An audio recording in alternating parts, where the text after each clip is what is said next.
Good evening friends, আশা করি আপনারা ভালো আছেন। আমি আর হাপ্পু ভালো আছি।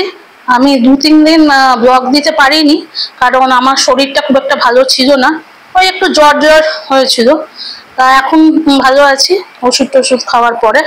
তা আজকে আপনাদের সঙ্গে একটা ছোট্ট জিনিস শেয়ার করছি। সেটা হচ্ছে সৌনক 2023-তে একটা স্কুটি কিনেছিল, এই অ্যাক্সেসের স্কুটি, গ্রিন কালারের ছিল। স্কুটিটা তো কিছুদিন চালিয়েছিল, তারপর আর চালায়নি। আর আমি তো স্কুটি চালাতে পারি না জানেন।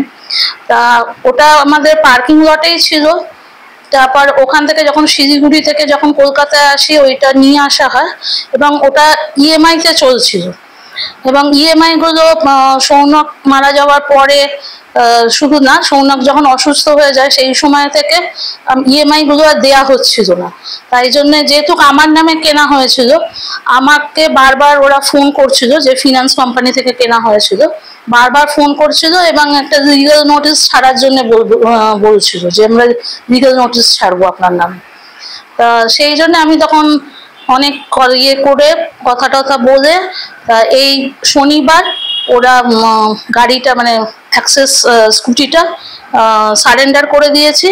এবং খারাপই লাগছিল স্কুটিটা, কিন্তু আমার পক্ষে আর সম্ভব হচ্ছিল না ইএমআই দেওয়ার। মোটামুটি 3,500 টাকা মতো ইএমআই ছিল পার মান্থ। সেটা আর দেওয়ার আমার সম্ভব হচ্ছিল না, কারণ সমস্ত খরচাই আমাদেরই দিতে হচ্ছে, আমাকে আর মাকে। তা ওই জন্যে আর আমি স্কুটিটা রাখলাম না। এটাই আজকের update.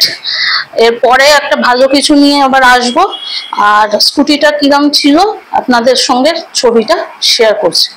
Okay, bye, see you in a next blog.